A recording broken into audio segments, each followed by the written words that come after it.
This is the October 2025 Cure JM Town Hall, live from the ACR Convergence Conference in Chicago, Illinois. And before we head out onto the exhibit hall floor, I want to let you know about a couple of things coming up in the life of the organization. First off, beginning of November, we have this important town hall, all the breaking new research and everything you need to know now about what we're funding as an organization in this coming year. Also, a month later, the beginning of December the 2nd is an important day in the life of this organization. It's Giving Tuesday, the Tuesday after Black Friday, when America's attention turns toward philanthropy. And we want you to know not only about the opportunities you have to raise funds for the research happening in this organization, but to be able to keep up with our progress toward this year's aggressive Giving Tuesday goal.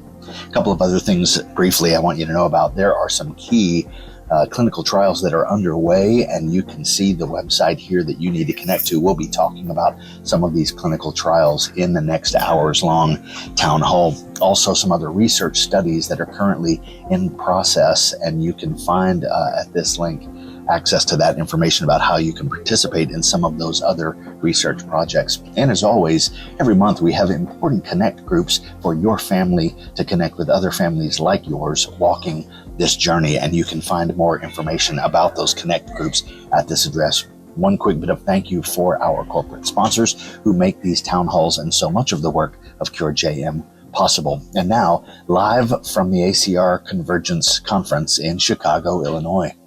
So happy to see everyone who's able to join online. Greetings from Chicago. Okay, first things first. You all just found puppies, and I told them we were going to get a puppy report. I have some bad news. Oh, no. Apparently the puppies are only here on Sunday and Monday. So we miss the puppies. Oh, that's so very sad. Yes, but still having a great time. For everyone who hasn't met Dr. Wolfe, this is Dr. Wolfe. She's one of our fellows here at Lurie Children's in Northwestern. And so really excited to connect with everybody at Cure Jam here in Chicago. It's been an amazing conference. It's always a little bit overwhelming because there's just so many things that you want to hit up all at the same time. But I would say, there's a lot of great collaboration amongst all of the doctors and researchers in the myositis world, and it's just exciting to kind of connect with them in person, as well as kind of hear the updates on how everyone's kind of pushing the envelope forward. On Friday, before the conference started, we had the myositis kind of collaborative group summit, which was a bunch of the, I would say, the biggest kind of myositis groups around the world. So Cure Jam was there, IMAX, Mira, a lot of different organizations who are trying to work, again, collaboratively, both amongst different countries, as well as between adult myositis and pediatric myositis groups, to again come together and kind of figure out how do we work together to be more efficient and effective to kind of push things forward for our patients, and how do we share the ideas and knowledge that we're doing in our groups to kind of work together towards that potential cure for the future. So that was a really cool way to kind of kick off the weekend. And then I think it really speaks volumes that there was a session that is every year. It's called Pediatric Year in Review, where they kind of go over all of the kind of most exciting research publications that have come out in the pediatric rheumatology world in the past year. And I thought it was great because the speaker actually specifically gave kudos to the juvenile myositis world to say that's amazing to see how people have collaborated together to kind of really publish these high power kind of innovative projects that are really exciting to see, because I think some of the take homes that I got was that, right, one session that I really liked was a session on kind of the vasculopathy, or kind of what we can learn from the blood vessels in JDM. And I thought it was great because, one, right, we know that blood vessels are important, but I think we're starting to understand more and more kind of the actual mechanisms. And one of the take homes that I took was that we're getting really close, or closer, to figuring out what are good, potentially reliable biomarkers that really help us understand when our patients kind of active, kind of beneath the surface, right? So maybe not having a ton of like muscle weakness, and your labs might not be as abnormal as they were previously, but how do we know for sure that things are completely quiet and we're able to start tapering medicines? And I think that's a question that we've worked really hard to try to figure out. We don't have a perfect answer yet, but there were a lot of talks this weekend that kind of gets us closer to that answer. Dr. Wolfe, you were with us at the family conference as well. I wonder if you could give us a sense of, you're obviously already devoted to this disease and studying it. Give us a sense of what you've seen so far. Anything exciting? Come on in, Dr. Shenoi. Here, come over here. Yeah. We've got a couple of cameras going on. I'll talk to you in just a second, Dr. Wolfe. Tell us what you've experienced so far. Yeah, absolutely. It's been really exciting. This is actually my first ACR, and so it's definitely a big conference, a little bit almost overwhelming just of how many incredible speakers there are. But something that's been really great, especially within the JM, research is just seeing, kind of putting faces to names of so much work that I've read about, been learning about, and really respected all these mentors. So to be in the same room and hearing from them in person about all the incredible work is really just so exciting. I think the other thing I've loved is the incorporation of patient and family experiences throughout the talk. So we saw that at the summit on Friday. There actually was a patient herself who was affected by myositis, engaging in the conversations. And I think that's so central to Cure JM's mission. So being able to have that as part of the learning is really exciting. Thank you so much, Dr. Wolfe. That's great. One of the things that I love about this event specifically, and this community of clinical care network members, is the investment in fellows that are coming along, in residents that are coming along, and helping them transfer that passion for research into juvenile myositis into generations that are coming up behind them. Speaking of which, Dr. Susan Shenoi is standing next to me from Seattle. I'm going to hold on to that or clip it on you. Hey, thank you, ladies. Thank you for stopping by. See you. If you find puppies, please let us know. Hey, James. Hey, Yes, James. Shannon. We have a lot of new people on, so I'm wondering if we should explain what this event even is. Yes, absolutely. Shannon has just asked, because we've had a bunch of new people who've joined in the last couple of minutes, and you're the perfect person to ask this question to. Will you explain to our families what the ACR Convergence Conference even is? Who are all these people wandering around in this place? Okay, what is the ACR Convergence Conference? It is a breeding ground of science, connectivity, friendship, and networking. So it's a rare opportunity where you get to mix all of those things together. The majority of it is made up by rheumatologists that are practicing, and I should not say rheumatologists, I should say rheumatology providers that are practicing. So we have adult rheumatologists, pediatric rheumatologists, but we also have, actually, I have the stats since I'm the PEDS chair, we have about 13% of allied health professionals that make up the meeting. So that includes OT, PT, nurse practitioners, physician assistants. A big chunk of the meeting is made up by industry. And then we have our fellows and trainees and med students and residents. It is a great place to keep up to date with what's happening new in terms of science, but it's also a fantastic place to network. Which means, of course, that all the people that our families see when they're in clinic are actually here learning about these diseases, rheumatologic diseases, advances in the research. Yes. And I should say, we're trying to get more patients and families involved always. We like hearing our patient voices. We had a great session. I think you came for that, championing change in pediatrics, and that we had a parent speaker come for that session and talk about advocacy. So we really like including our patient voices. If you're interested, get involved. Get involved.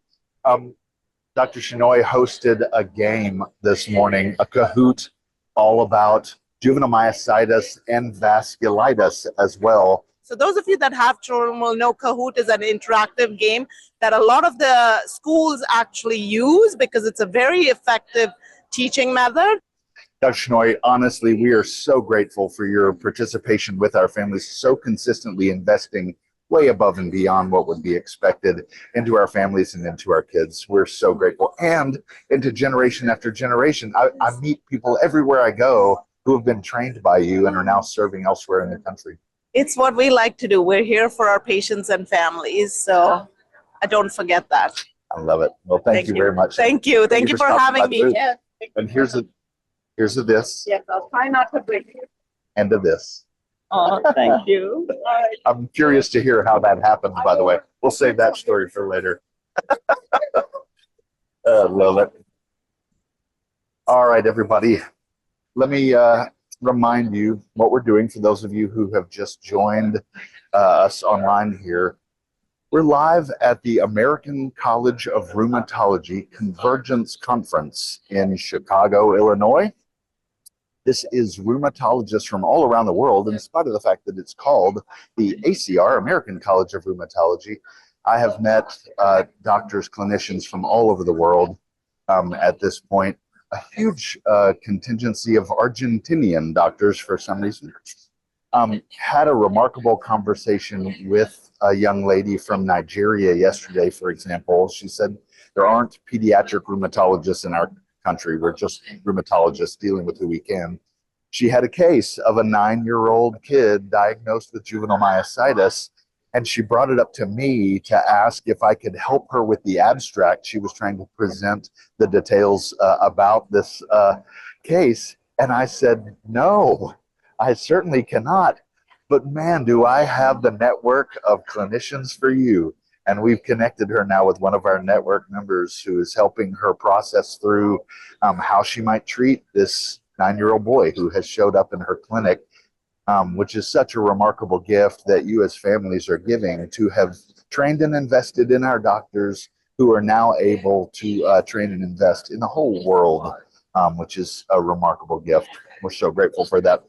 If you will introduce yourself to the crowd. We've got about 50 families altogether that have registered for the town hall today from all across the U.S. and the UK and Canada as well.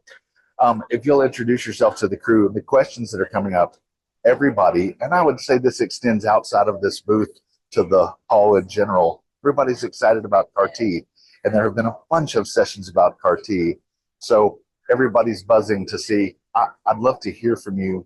Anything you've heard that has excited you, CAR-T or not, but we have some videos. We can talk about that more later. But as you were trying to do already, introduce yourself to the crew and tell us what you've seen so far. Yeah, sure.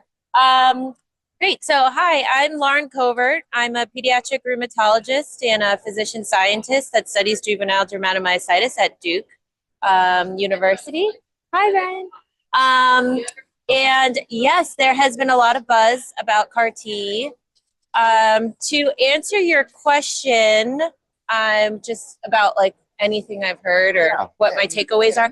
Okay, so I think my takeaways about CAR-T is that it is an exciting new era in terms of treatment for autoimmune diseases in general. I think that it is definitely waters that have been that oncology has a lot of experience in already. So I think we need to build on what is already known about some of the risks about these types of therapies, especially with really immunocompromised patients. And we'll definitely have to, it's kind of like unknown waters for us right now, but I think it's really exciting. And I think a lot of institutes are very invested, and a lot of not only families, but the whole research community in general. I think there's a lot of buzz around it. And I think it's gonna take a lot of learning for us to figure out which particular patients would be the best for it. And it's quite an intensive journey, I think, that for those patients that are selected. Beautiful. I know that we have, I don't remember the dates off the top of my head, and you might remember, we have a Carolinas Family Day coming up this spring that will include folks from Duke, folks from UNC, Wake Forest, and USC, all working together. Yes. Do you have any idea when that is? I don't know off the top of my head, Yeah. but yes, it is sometime in this Maybe month. Shannon can look that up Yes. for us.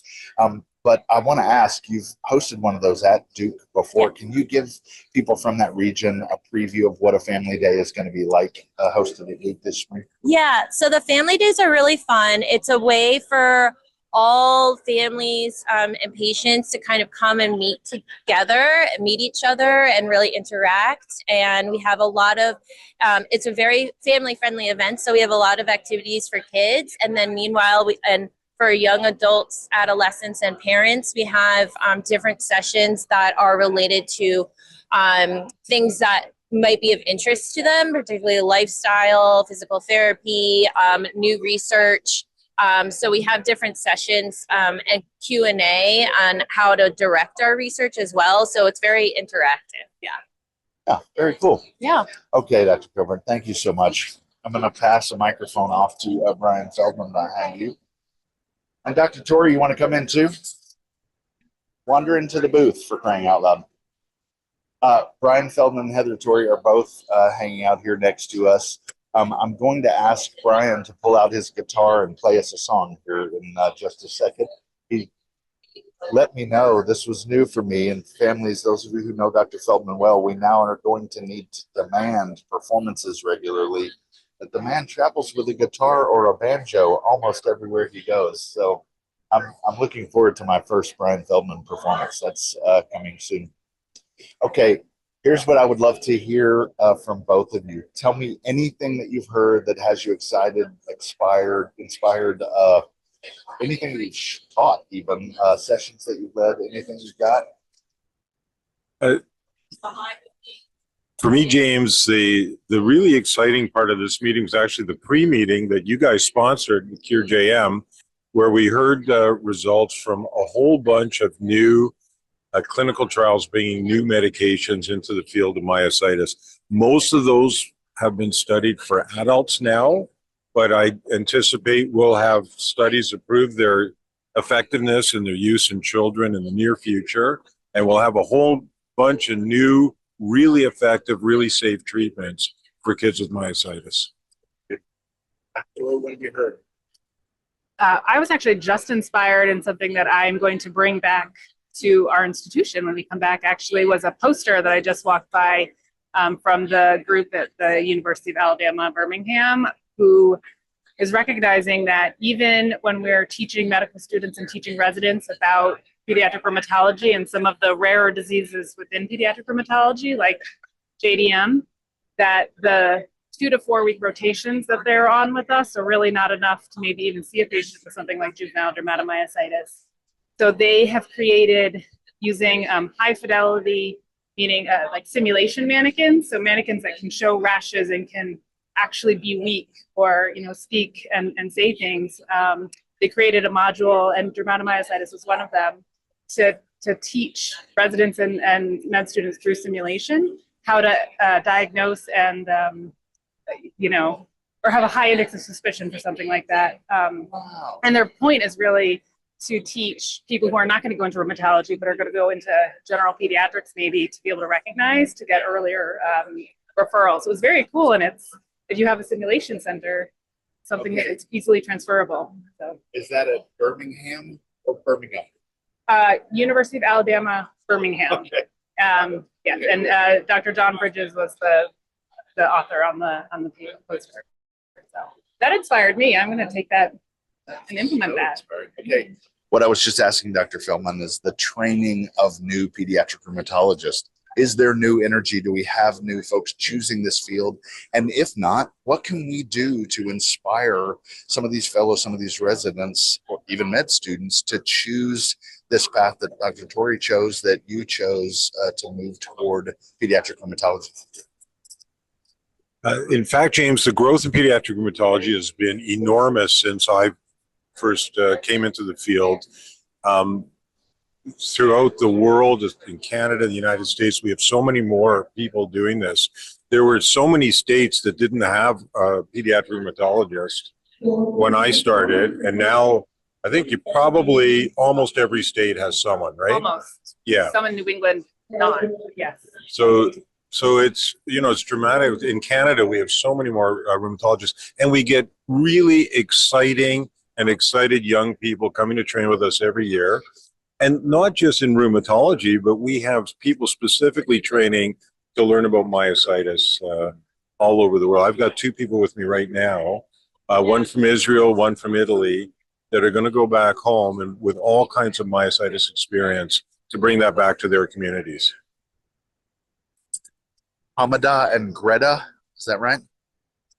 No, this is Hamada from Israel and Giovanni from Italy, who's just come. That's why he's not at this meeting. Yeah, we'll see what we can do about Greta. Very good. Dr. Tory, have you gotten a water bottle yet? I have not. I know we have had that conversation So with much. Brian, but pass you secret stash. Thank you so much for taking the second. It's my pleasure to meet you in person. Thank you. See you over pizza tonight. All right, let me clip this back on myself. I'd love to take a moment to watch a couple of our videos, if we can, just to give you a sense of what's going on. The first of those videos is an interview with Jim Minow did at the event. You heard several of these folks. I think it was Brian who was just talking about the myositis collaborative group. I think there have been a bunch of individual groups focused on myositis that are all now cooperating together. So let me share from here, and let's just see, Shannon, you can tell me whether or not the share actually works here. This first interview will be Jim Minow interviewing Dr. Kelly Rouster-Stevens from Emory in Atlanta, who helped to lead and organize that event.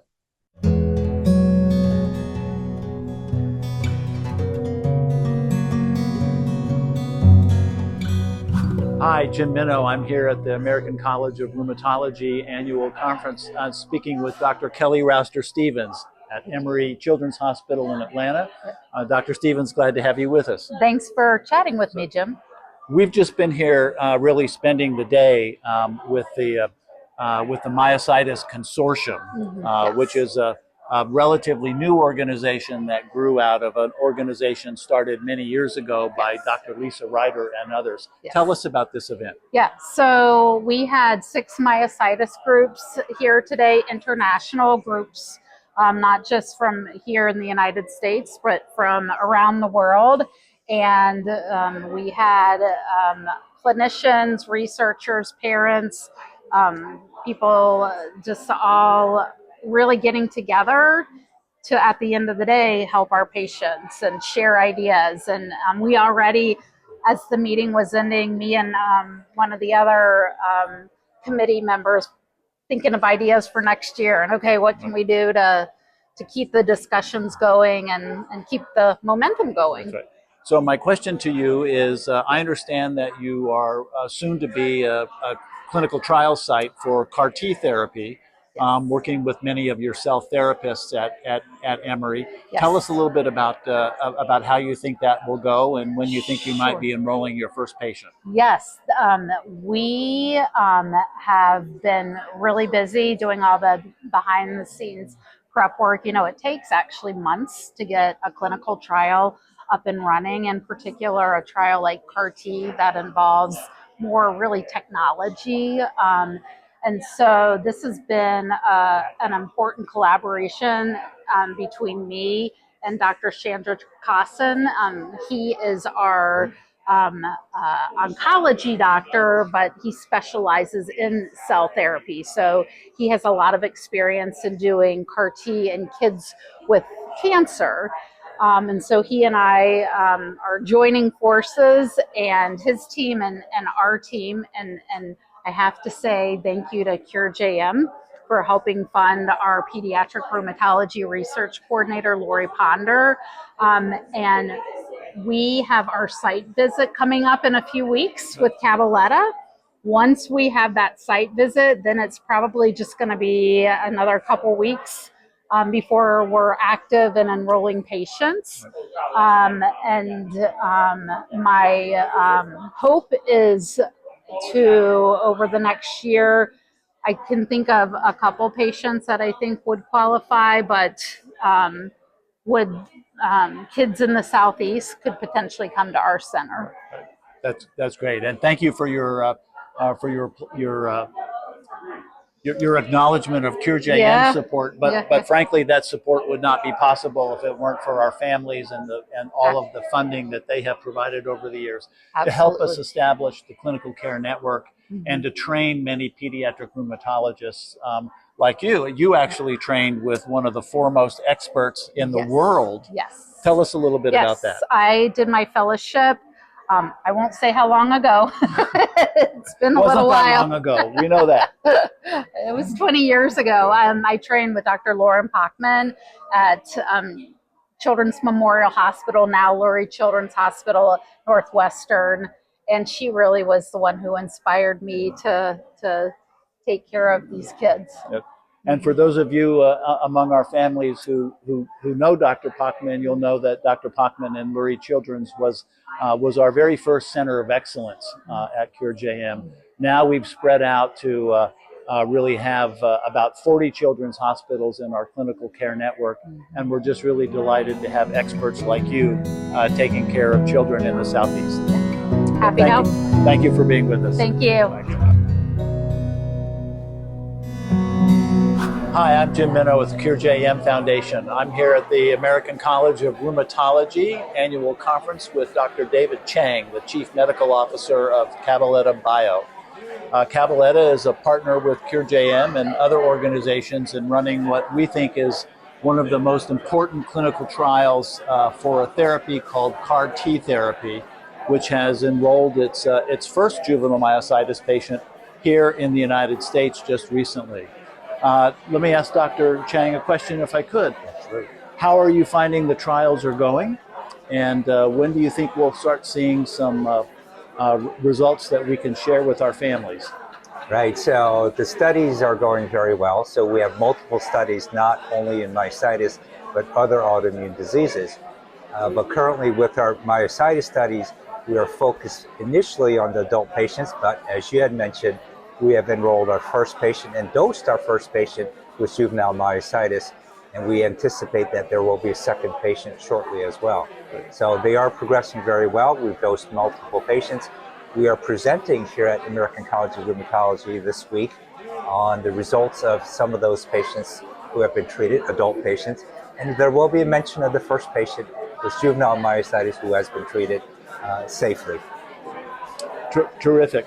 And tell us a little bit about how CAR T works and why juvenile myositis patients, particularly those with difficult cases, should be interested in it.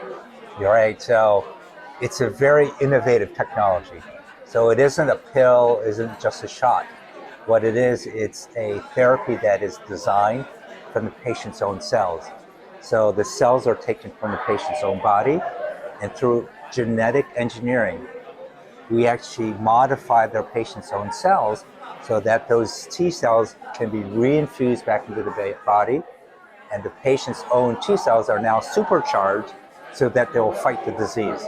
So that's how it works. So it's a concept of patient's own cells that are doing the work of getting rid of the bad cells in their body.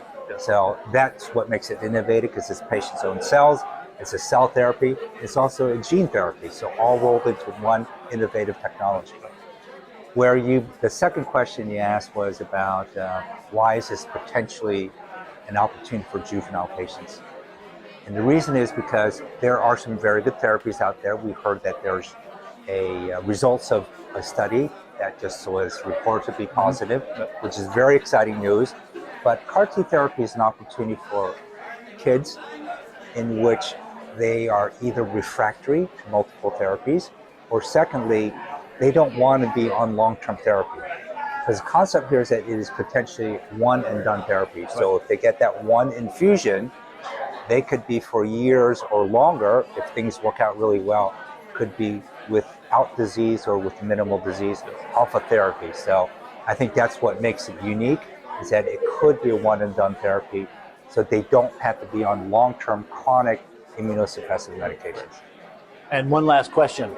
I understand that in patients in related autoimmune diseases, like lupus, for example, that those patients are now moving into their, I believe, 4th year in complete remission. And we don't yet know exactly how long remission may last, but it's looking very promising. Is that correct?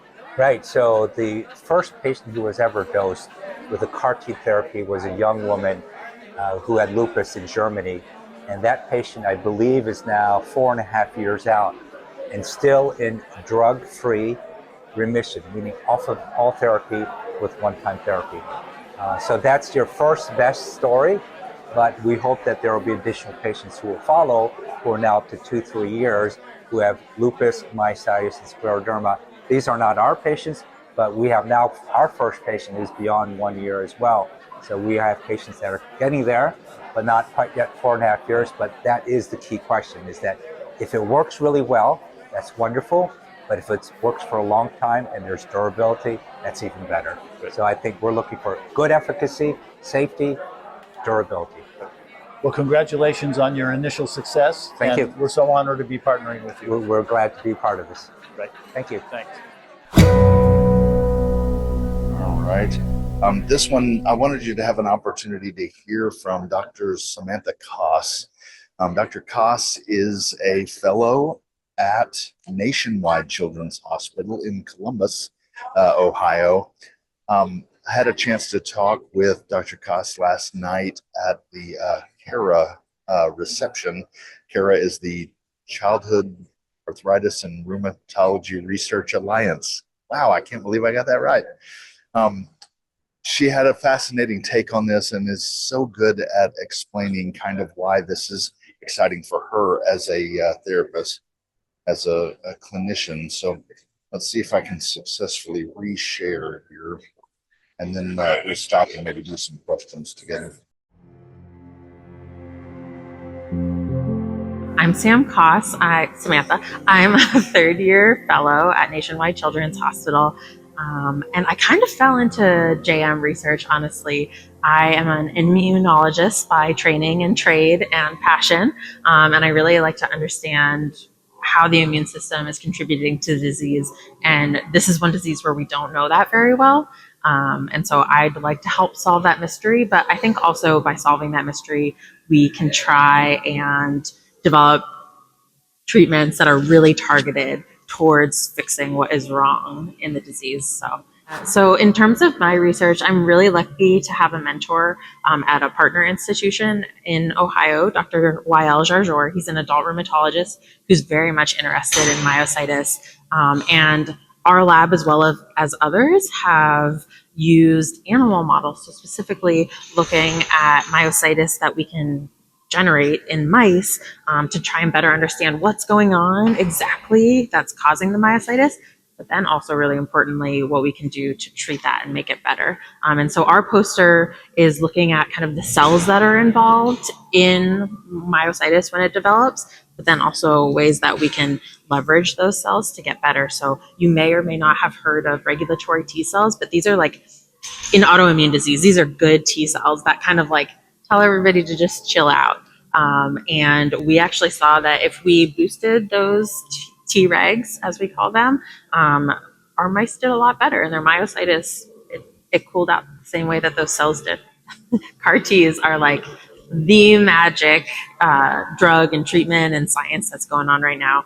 And it's not a surprise because they're kind of like science fiction. Like, we can literally engineer a cell to do the job that all of our other drugs can't do. They go into the tissues and they tell those B cells, like, you're done. And that can literally make disease melt away in some of our autoimmune diseases. And that's really exciting. And I agree, probably the most exciting recent development in CAR T therapy is the fact that we are now moving those trials into kids. And you mentioned, so far there aren't any signals of the cytokine release syndrome. And I actually love CAR Ts in autoimmune disease for that reason, because the problem with CRS in cancer is you have all these crazy cancer cells that are being killed, and the system's going wild. There aren't that many autoimmune cells that we need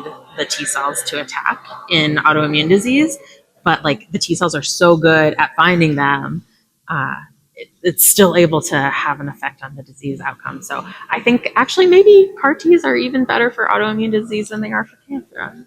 Unpopular opinion, but the lucky thing about the drug pipeline is by the time we get to the point where it's being tested in kids, there's a lot of data in adults. So that's actually good news for us now that we're thinking about it in JM and other autoimmune diseases in kids. And it will be several years for sure. So unless you're lucky enough to be able to enroll in a clinical trial, your kiddo might not see the possibility for CAR Ts for a while.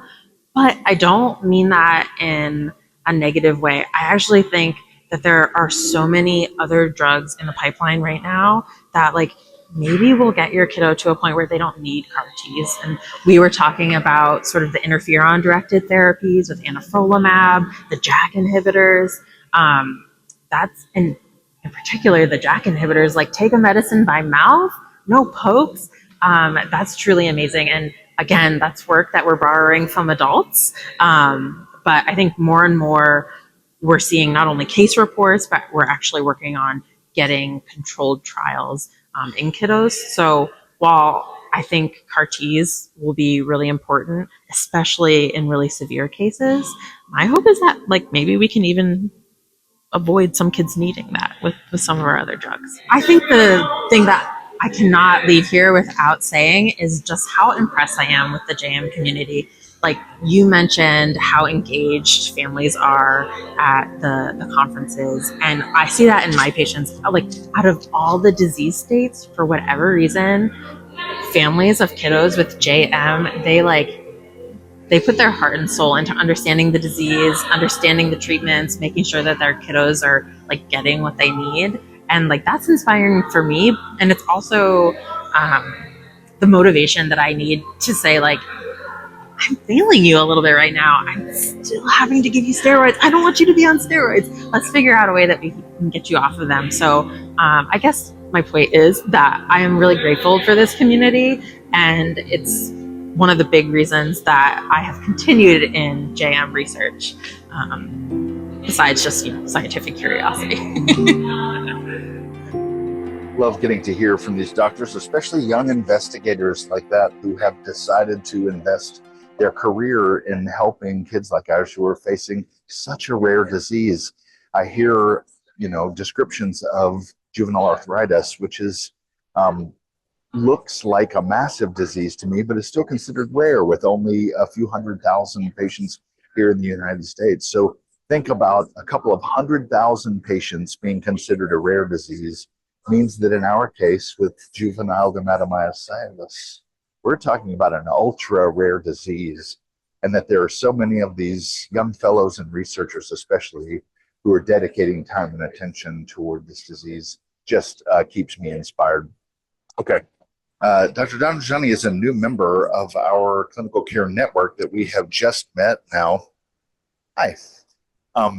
We have folks wandering into the booth. We have information about, you can see over here behind me on the table, information about juvenile dermatomyositis and about CureJM specifically. So we've had folks from all over the world stopping into the booth to pick up some details. Dr. Dhanrajani is practicing at Manning Children's Hospital in New Orleans, and we were so excited to get to meet her this spring and recognize not only her service of that city, but of so many folks across southern Mississippi, southern Alabama, through that southern chunk of the state of Louisiana as well. Her reach is wide. So we're excited to have Dr. Dhanrajani having joined the team. She also, you'll be curious to know, is very involved in the development of mental health strategies for pediatric rheumatologists. She has worked extensively with Suzanne Edison. She's on the narrative medicine work group as well. And we wanted to talk a little bit about what narrative medicine is. Some of you as families have participated in the narrative medicine session at the family conference. So let me let you hear from Dr. Dhanrajani briefly about her experience here at the conference so far and some research that she shared about narrative medicine with other clinicians that are gathered here. Hi everyone, I'm Dr. Anita Dhanrajani. So I'm a pediatric rheumatologist down south in New Orleans. I work at Manning Family Children's Hospital with Tulane University. I've been in New Orleans for about 2.5 years now. I was the only pediatric rheumatologist there for a couple of years. Now I have a partner, so that's me. What was the one thing that stood out at all of ACR? So ACR is the American College of Rheumatology annual conference. Is like the biggest conference for rheumatologists all over North America, all over the world. So like trying to pick one thing that stood out is really, really hard. But I think that it's been very exciting to see cellular therapies becoming super popular in rheumatology. There were a lot of sessions on cellular therapies, which is basically CAR T therapy is the most popular form of cellular therapy.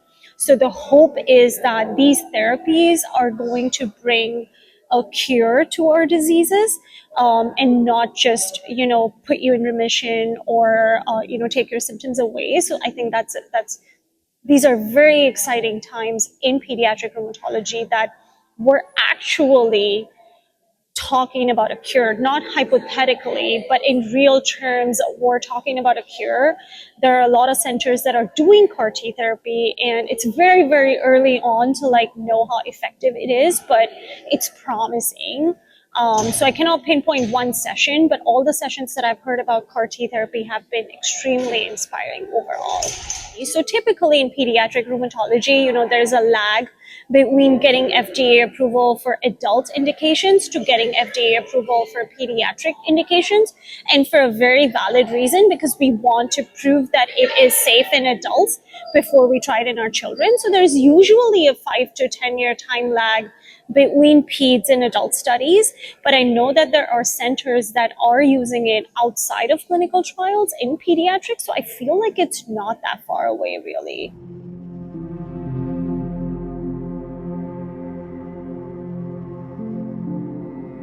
So narrative medicine, the way I see it or the way I describe it, it is a way for people in medicine.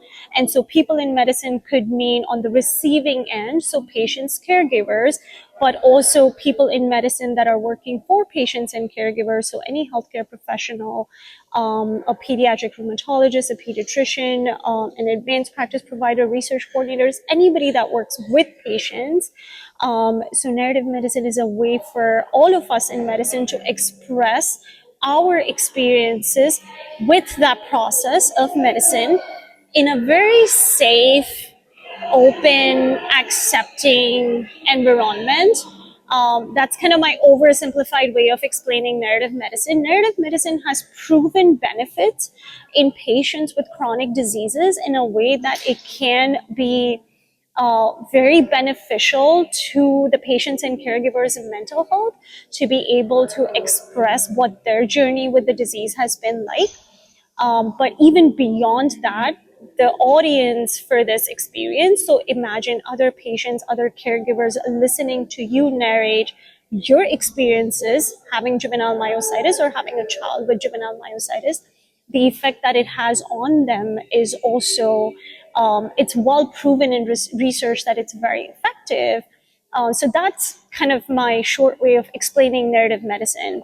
So I had a poster today on narrative medicine. This was from the Narrative Medicine CARA work group. I'm just one of the 9 authors on the poster, so I'm not taking full credit for it. It was a group effort. So what we did is at the CARA meeting, so CARA is Childhood Arthritis and Rheumatology Research Alliance. We're in fact at the CARA reception right now. And so at the CARA meeting in Denver in 2025, we did 2 workshops. Some of you may have attended the patient and caregiver workshop. And we also did a healthcare professional workshop. So we did a survey before and after the workshop to try to capture perspectives on narrative medicine and also acceptability of this workshop, and to try to assess if people felt that this workshop was beneficial, if people felt more kind of involved and connected and generally thought that this was beneficial. And so that was a poster I presented today. In general, briefly, the results are amazing. We saw 100% satisfaction rate with the workshops, and A lot of people said that it really helped them to feel connected to their peers. They really enjoyed the kind of activities we did. They really felt very included in the process. And there were a lot of like buzzwords that came out in terms of like gratitude and connection and feeling relaxed and all of that. So that was a poster I presented. It was we had a lot of interaction with the poster today. I literally, my throat was parched by the end of it because I was standing there from 10 a.m. to 12:30, and there was a lot of people coming by wanting to hear about narrative medicine, what this poster was about, how they can apply it to their patients. So these are all research. These are big researchers in rheumatology, not just peds, but adult rheumatology. There are big research groups like Lupus Therapeutics coming by. There's pharma companies coming by. And everyone is like, we don't know what narrative medicine is, but tell us, how does it help our patients? Or how does it even help us as healthcare professionals, you know, living and working in this very stressful healthcare environment right now? So it was very well received. There was a lot of interaction that happened. There was a lot of interest. A lot of people told us that they want to be involved in our group, and we're hoping to make this a more widespread thing that is available to patients and caregivers that can hopefully improve their quality of life a little bit. Can I say that I'm just very thankful that I'm a part of this group, Cure JM, and in full honesty, like I see a lot of patients with JM, but in full honesty, like that was not my thing. That was not, you know, the thing that I focused on. But Cure JM family has made me feel very included and valued, and I feel like I'm making a difference. So I am just very lucky to have met this group, and I want to be able to make a difference in whatever way I can. And you know, you guys are not alone because you have the support of Cure JM. First things first, if there are family members who are here that have not met you yet, will you introduce yourself to the crew, tell them where you're from, your connection to this organization? Yeah, thanks, James. That's really kind of you. A really sweet introduction. I'm Kaveh Ardalan. I'm a pediatric rheumatologist currently at Duke University. I co-direct the Duke Children's Myositis Center, which is a Cure JM Center of Excellence. We're really grateful for Cure JM's support through the years. Is that fair? Absolutely. Absolutely. Our families are really wanting to hear about the science that has been presented here. There have been some breakthrough things. There's all kinds of buzz in this hall. Is there anything that you've seen specifically that has inspired you or even challenged your thinking about this disease or how treatment for kids goes, the normal path of treatment? Yeah, actually, I was just at a really interesting abstract session this morning where there were multiple abstracts that had to do with JDM. And one of the themes that was coming up in at least three abstracts, including one that I was presenting, was the risk of cardiovascular disease, so heart attacks and strokes later in life for patients with JDM who grow up and on into adulthood. It's something that's kind of underappreciated, we think, but in general, when people have inflammatory diseases, including JDM, as they get older into midlife, their risk of having a heart attack or a stroke is higher and can happen at an earlier age than people who've never had such a condition like JDM before. And so there were a couple different presentations I got to see. One by Dr. Turnier's group at Michigan on kind of new biomarkers that might predict some of this increased risk of early atherosclerosis, so kind of stiffening of arteries, which is a precursor to heart disease. There was another abstract by a researcher in the UK named Dr. Churton, who was doing some really interesting work looking at cardiovascular disease risk scores in young adults with lupus and JDM, and finding that both have higher risks of cardiovascular disease based on these scores. The work I was presenting was on the relationship between emotional distress and cardiovascular health, and finding that basically our patients with lupus and JDM generally are experiencing a lot of stress, and that stress seems to be associated with higher, like worse risk profiles basically for later life cardiovascular disease. So I think expanding from sort of mind to cell and back, there were a lot of different kind of talks that had to do with that just this morning alone. Wow. I know that CAR-T, of course, is the buzz at the moment. Having had a juvenile patient dosed already is an exciting step for us. And yet there's a pathway to make sure that the treatment is safe for families. Can you give our families any sense of just the normal pathway from the start of a trial in juvenile patients like this to where a treatment like CAR-T or other gene therapies might actually be available for our families as an option? Yeah, I mean, it's a great question, one that could take a lot of our time if we had it, but kind of the Cliff's Notes version is that, you know, in order for the FDA and other regulatory bodies around the world to really deem any type of treatment or therapy as safe and effective, you have to do what's called a clinical trial. And a clinical trial is basically a very structured way of making sure you only treat patients who really are appropriate to treat. And you're monitoring very, very closely, much more closely than you can in regular clinical care, how effective is the treatment and how safe is the treatment, and looking for like signs of danger, but also signs of effectiveness, right? And so you have to do that for each patient that's in the trial. You have to have enough patients enroll in a trial and go through the whole trial set of assessments, which are lengthy and can occur over a period of time. And then you have to pause at the end of all that and analyze all the data of kind of that group of patients and see, taking it as a whole, does it look like this new treatment, say CAR-T cell therapies, is actually working? And if so, is it working and safe, right? Because there's a balance that has to be struck. And if by the end of the trial, there's enough data that's really making the case for safety and efficacy, then, you know, companies can go back to the FDA or other regulators around the world and basically make their case. And at that point, it's up to those who regulate these, you know, kind of approvals to decide, do they buy it or do they think more study is needed? Okay. You and I stood together at the Myositis Clinical Trials Consortium event on, did I get that right? You got it. On Sunday night. I was inspired with the 4 trials that were presented. 2 of them already include myositis as an indication. One of them that probably has juvenile myositis as a next indication, or adult myositis next, but at least a pathway toward including kids in that as well. It feels to me like there is an increase in the tempo of clinical trials that are coming to market. Do you sense that that's the case, or is that just my optimism as a dad?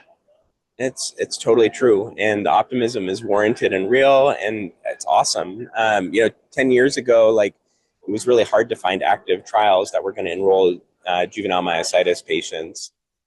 Even adult myositis, there were trials ongoing, but fewer than we'd like, and that has completely changed, in the last couple years. And not only is it the number of trials, but the number of different types of therapies that work in different ways, because patients with myositis have a wide variety of underlying biology that suggests that they need different treatments. Different kids need different treatments, right? So having a range of therapies that work in different ways that might be appropriate for different patients all going to trial, that's really, really exciting. And it is, for me, like, a huge shift from where things stood like even a decade ago. So, which, a lot of our families, of course, have received a diagnosis in the last 3 years, 1 year even, so we don't have a really clear sense of the full history of the way treatment of this disease has happened. But in your sense, the next 5 years, 10 years of treatment are a pretty revolutionary season for treatment of this disease? Yeah, I really think that in the next 10 years, it should look different how we're treating, patients with juvenile myositis compared to how it looks today in 2025. And that'll depend a lot on, what do the trials show, which are kind of the drugs that seem to win and which are the ones that don't quite work, or maybe work for only a subset of patients. But I do feel really optimistic that what it means to take care of kids with juvenile myositis, both, from a physician perspective, but also hopefully from a patient and family perspective, should look really different.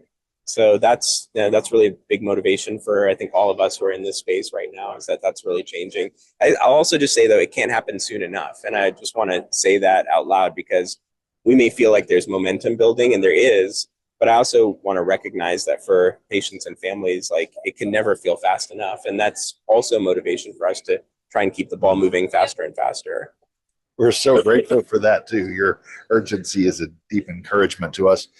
Okay, do you want to pick a horse in the race, are there any treatments, future treatments that, I know you may not want to do this, but that you're excited about that you think could be a real game changer outside of just CAR T, of course? Yeah, I won't pick the individual medications just because I don't like to try to predict the future.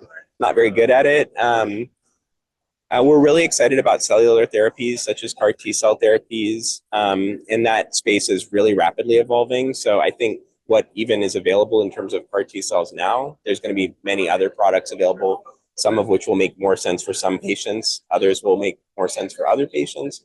So I think that space is going to expand over time. There are a lot of biologics, which are drugs where basically it's like a protein that's being infused or injected. And those seem to kind of target core molecules that are driving JDM disease activity. So far, it seems from like just preliminary reports we're hearing that some of those can be dramatically effective. So really hopeful that that proves, itself in trials. And then there are, what are called small molecule drugs, so JAK inhibitors or TYK2 JAK inhibitors that are first of all available by mouth, so they're not injections, they're not shots, they're not infusions, but that seem to also be promising. And at least one drug that recently had a phase 3 trial that was successful in adults. So I think actually there's no reason to like pick a horse because we might have a whole stable, and that's something I'm hopeful as well, is that we're going to have options for people. You won't feel obligated, hopefully, in the future to only do this one thing that the doctor says, because you can choose the treatment that's right for your kid. Yeah. We'll see. You might have just said the most exciting thing I've heard the entire conference. Like, why pick a horse? We're going to have a whole stable of great treatments available for these kids because of all the trials that are underway right now. And because of your leadership in those trials. We are so deeply grateful, Dr. Ardalan. James, I think that's actually you guys' leadership. I mean, without your support at CureJM, we can't do anything that we're doing. It's really hard to study any type of rare disease population. So having strong advocates behind us, is just really, really important. And so to all of you guys who work really hard to do this, to help us do what we do, we're really grateful and can't really express it. So thank you. Thank you, Dr. Ardalan. Let me just highlight before we close one of the things that Dr. Ardalan just said. I've learned now, getting deeper into my work with CureJM here, a phrase that we often use that is a case for support. What is it?